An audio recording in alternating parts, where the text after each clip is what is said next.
Thank you very much, Peter. Kelly and I are pleased to be here today. In the context of the future Oxford Sustainability Plan, a brilliant plan, Kelly and I were charged with a specific task of bringing the Canadian Index of Wellbeing folks to Oxford to survey and create a baseline of information for us to move that plan forward.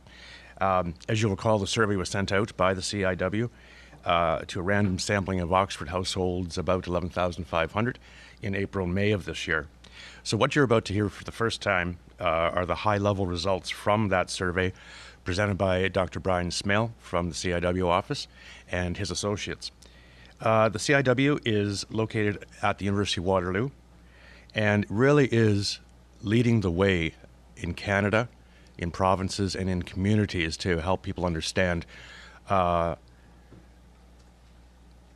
we're doing and what we truly value in across various domains in our life. So it affects each of the three pillars in your sustainability plan: environment, economy, and the community.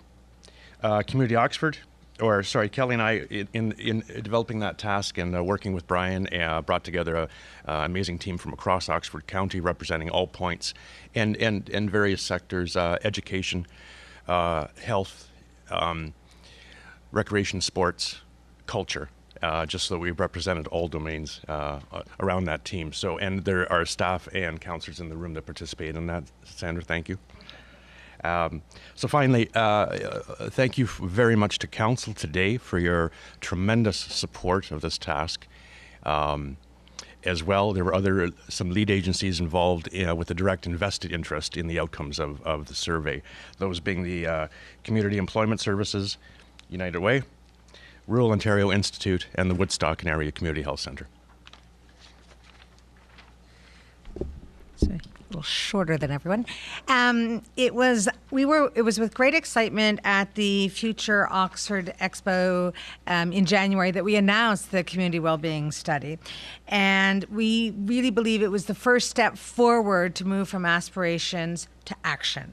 And so as a community, we already had a great deal of information about our community. The partners around our Community Oxford table have frontline relationships with residents. And in fact, they know their clients. And United Way itself has spent the last 4 years on a community investment impact study where we spoke to people across the communities from all walks of life to really understand what matters to them. And we develop profound themes of what we need to do based on those conversations. So we had a great starting point, but we needed to move forward.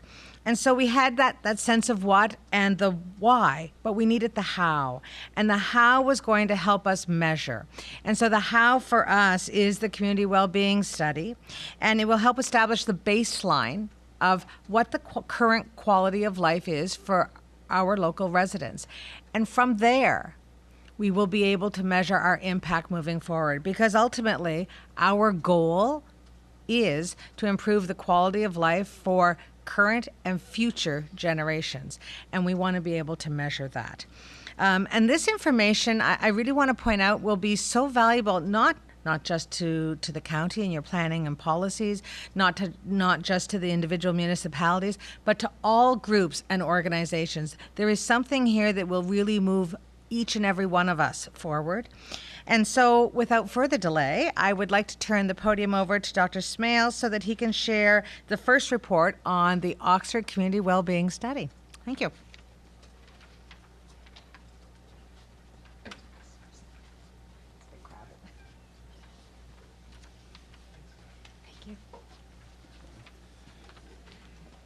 Morning, everyone. I'm not sure that I can add much to what Randy and Kelly said. They summarized it really quite nicely. Just from my own personal perspective, though, working with Oxford County, the leadership team with Randy and Kelly, and in particular Peter Crockett's team with the county itself, has just been an absolute joy. Really well prepared, great vision for the county, reflected in the sustainability plan, which is really our link in a lot of ways with what we're trying to do with the Canadian Index of Wellbeing.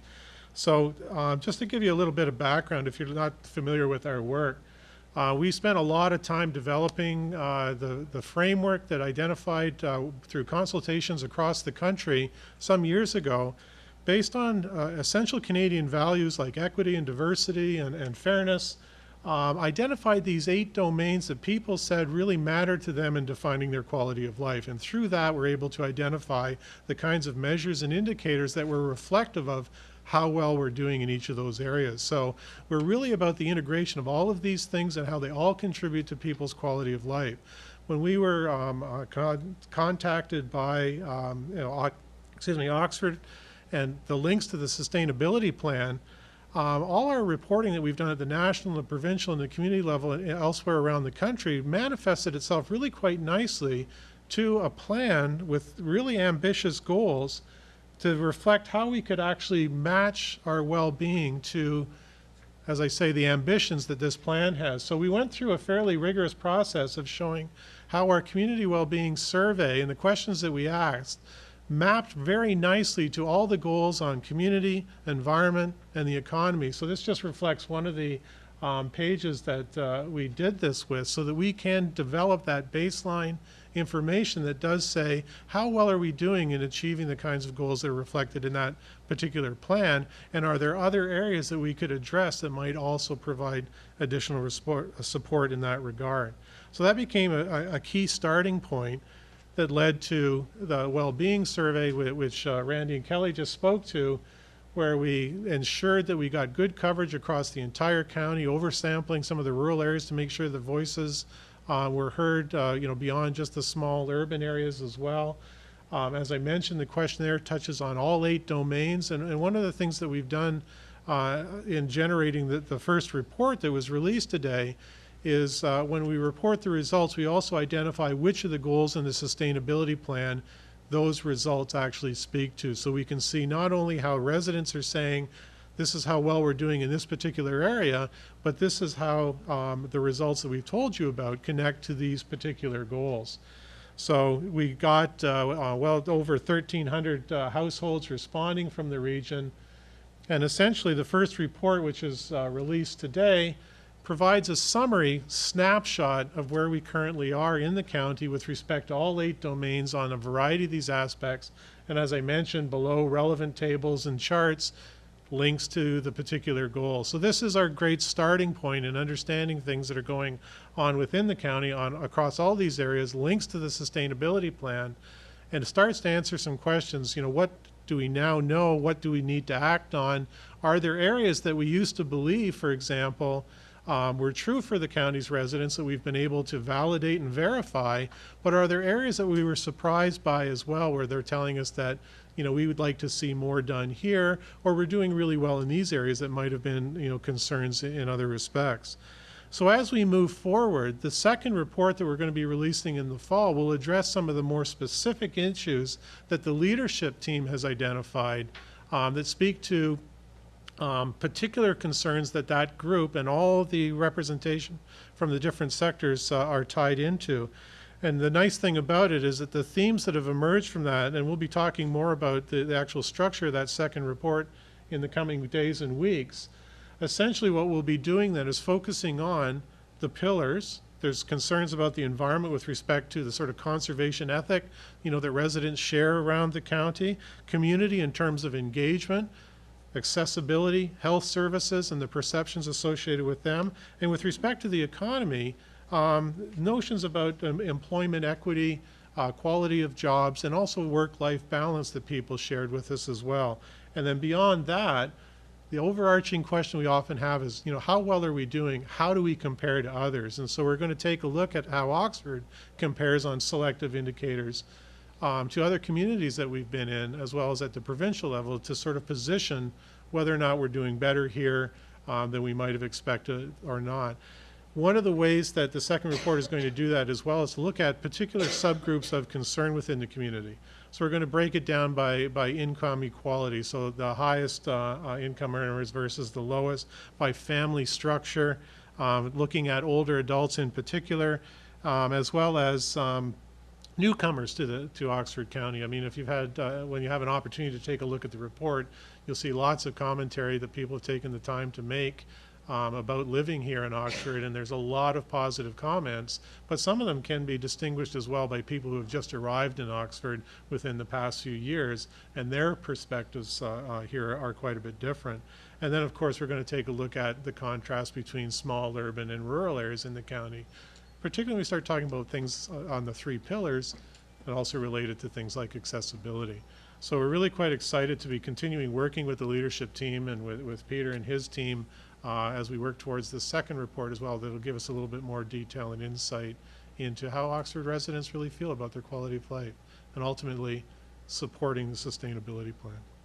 Thank you. Thanks, Brian. Any questions, comments from council? Don.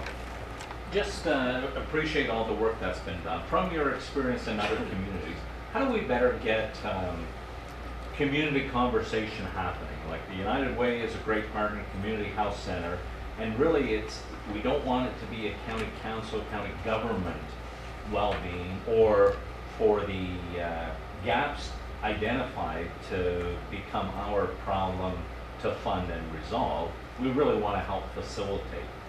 Any high-level comments about how other communities have gotten engaged and the results, so that it becomes more neighbor helping neighbor, community helping themselves to become more resilient, more proud of who they are? It's a great comment, and I think you've touched on the strategy, is that make people feel that they own this and that they want to be part of making the change within the county. I think it's being done right here with the leadership team, Randy, Kelly. It's not led by the county, so it's not necessarily seen as the county's responsibility. Having a consortium of community agencies and groups involved, they're taking ownership. And one of the things that we've found is that we don't like coming in and being perceived as sort of the experts is going to tell you how to do things. We want to be seen as a partner and a collaborator in this process. We just bring a particular skill set. But ultimately what we do is we provide the information and hopefully some insight into the data, the information that we've gathered, so that all of these community organizations can seize on those things that they know that they're best able to help resolve. And so having a collective like the leadership team has is the best strategy for doing that. In terms of communicating the results, I think what we've seen so far is through social media and traditional communication outlets, they're really seizing that opportunity as well. And I can't think of another or a better way of actually getting the message out there to the residents than what's going on here already. The proof in the pudding is going to be how much action will actually result as a consequence of getting people engaged, seeing where the opportunities exist, and mobilizing the action amongst the community groups and amongst the residents to make that kind of change. Thank you. Any other questions or comments? Larry. Councillor Martin. Thank you to the presentation. Is there any situation where this report in its entirety can be made available to the respondents? Because I know different times you fill out a survey and then you end up wondering what was the results of that survey because it's gone and you never hear anything from it again. So I just wondered if there's any way that they can access this report in its entirety. As far as I understand, the report has actually been released today on the county website. One of the things that we did do in the initial invitation for people to participate was to let them know that the results would be available to them on the website. So hopefully they remembered seeing that when the invitation letter. But yeah, it's publicly available now, just as you presumably have it with you. Peter? If I could add to that too, yes, it's available on the website today. It's on the Speak Up Oxford online town hall, so they can also make comments on it. And we're hoping to generate a bit of media today as well. Unfortunately, we weren't in council chambers, so we don't have the Rogers TV side of things, but we're hoping that that will generate some media and therefore awareness that the first report of the process is available. Councillor Molnar. Well, just to that point, first of all, thanks very much to the team members as well, but could we encourage maybe that some level of correspondence from the county to all our lower tier partners, to the clerk's office or something, that material can get on, and we can all be the conduit to get that message out as well. Yeah. Any other questions or comments? Seeing none, I might just ask, and do you want to comment from the public health, since it's actually your fault that I found out about, or got a greater, Lynn sent me the Canadian Index of Wellbeing 4 or 5 years ago when they started the Social Planning Council. That's the first, well, maybe I'd heard about it before, but the first time I really became aware of it. Did you want to comment from a public health perspective? Thank you, Board. I'm going to echo what Randy and Kelly have already said. From a community perspective, when we first learned about what had happened with the City of Guelph and their work, a light bulb went off for many of us in this community. And we said, why not here? It's perfect. We had a lot of agencies that were already starting to come together and really try to look at what we could do. And so I think it's been a joint effort of trying to get us to this point, and it was really exciting when the sustainability plan picked this up, because that gave us the leverage that we needed to move forward with all of this. I know from a public health perspective, we're really excited about this information because it adds to a lot of the other information that we get and that others get, and how can we help facilitate and use that information not only for our planning as an organization, but how do we work together with our partners and really build on that. So it's very exciting to have that, and I really appreciate the support the council has had on this, because it is something that we all needed, whether it's the healthcare sector or the community sector, but having the sustainability plan and that community group really allowed us to move it forward much quicker than sort of our little behind the scenes trying to do it. So. Okay. Any other questions or comments? None? Well, thank you very much, Brian. Appreciate that. Glad to be here. Look forward to the second report coming in September.